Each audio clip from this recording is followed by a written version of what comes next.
This is so goddamn good. Happy St. Patrick's Day. I don't have anything green, so I have this posted on me. Since it's the holiday, I feel like making something special. Something a little bit more fancy, you know? Today we're gonna be making some pork chops with vegetables. I'm gonna be honest, I was looking for something to make today that's St. Patrick's Day related, some Irish food. But a lot of things I don't have the ingredients for it, or I don't have the budget to just buy it for one meal. But I did have this. And there's a discount for buy one get one free for pork chops. No, honestly, at the website I looked at, I don't know how trustworthy it is, but let's hope it's good. Still sounds pretty good. Pork chops and vegetables. Yeah. For the vegetables part, I'll be using potatoes and carrots. Carrots because I already have some since I like to snack on them, and potatoes because it was on the list. This is actually a lot easier than I thought it would be, so let's just cut to it. First, we get our potato and cut into bite-sized pieces. Or any size you'd like, honestly. I like bite-sized. Be sure to wash your potato beforehand. At first I wanted to make mashed potatoes, but I don't have any milk or heavy cream, which are important ingredients for mashed potatoes. Maybe for a future video, just not this one. Once cut up into your desired pieces, get your pork pot, fill it with water, and set it to about medium-high, and drop the taters in there. Add salt to the water. Now, don't leave it here for too long. That's why I left it at medium-high, instead of high. You just want to soften them up a little bit before we roast them. Give or take about 8 minutes. Be sure to check in on them every so often.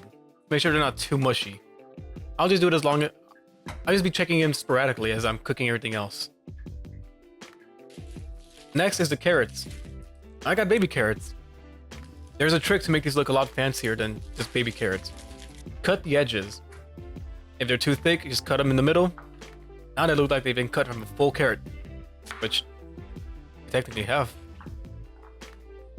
Once it looks good to you, get a small bowl, some vegetable oil, garlic salt, and pepper, and mix it around. When it's thoroughly mixed around, grab your pan, set the temperature to medium, and check in on the potatoes. Drop a little bit of vegetable oil and drop your carrots. Mix and stir until it's evenly cooked. There's no exact time limit here. Every slice cooks differently. Eyeball it. Once you get into the habit of eyeballing things when cooking, it makes the process a lot easier. Ah, the potatoes softened up just as I was doing the carrots. You know what? That's okay. That's fine. Once you worry, that's when things go bad. We're okay. We're okay. As the carrots are cooking, take the potatoes out, put them in the same bowl, and re-add the vegetable oil, the garlic salt, and the pepper. This time, however, gently stir it, since they're more sensitive, not as firm as the carrot slices were earlier. Once it looks good to you, add in the potatoes to the pan. Same as the carrots, move it around often to evenly cook every side. Now, you may be wondering why we boil the potatoes beforehand. Well, that's to ensure that the inside is soft and fully cooked. If you drop them just on the pan without boiling it beforehand, they still would have been really hard. Trust me, I did that and it wasn't that good. Some pieces might be done before others, and that's okay. Just take them out and put them on the side. After about 4 minutes, you'll be finished with all of them. I didn't have to do this, the whole shaky. I just wanted to feel cool. Now that the sides are done, it's time for the pork chop. Cooking this pork chop is going to be kind of similar to cooking a steak, and you're going to see what I mean by that. Make sure your pork chop is room temperature before season both sides generously with garlic salt and pepper.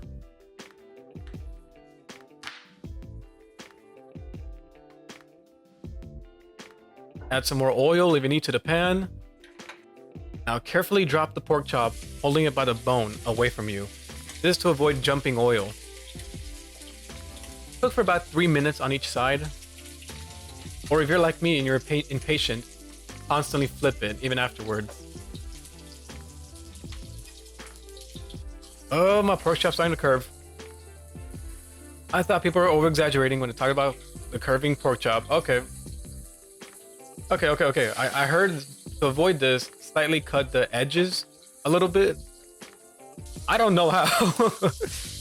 Maybe for next video, I'll try it. So I'll let you guys know in that video. For now, we'll just work with this. Just push it down, try to get as much evenly cooked as possible.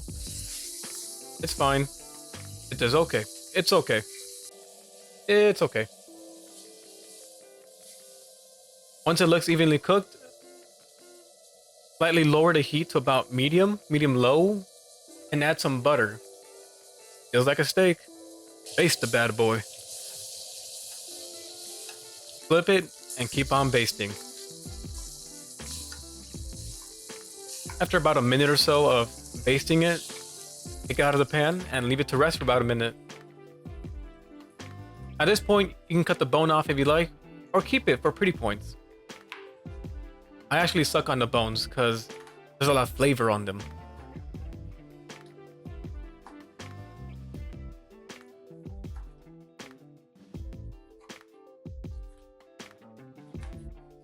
Well, time to plate it up.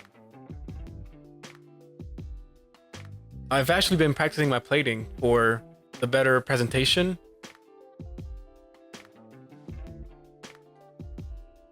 I think this one looks pretty good, honestly. All right. We should try these individually first and then together. Let's start off with the pork chop.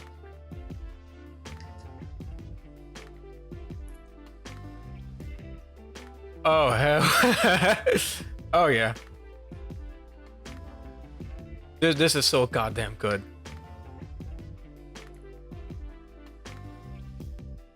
Oh. I don't like pan roasted carrots. Maybe it's just a personal preference. I don't know. I didn't like it. The potatoes, though, these were a 10 out of 10. Crispy outside and the soft innard. This is really good. Okay, you know what? I'm happy again. This was good. Okay. Now time to try it together. I still like the carrot, but everything else is pretty good. I'll take this as a win. I'll take it. Oh, man. I hope you guys have a good St. Patrick's Day. I hope this video helped you out with creating something delicious. I'll see you guys next time. Bye-bye.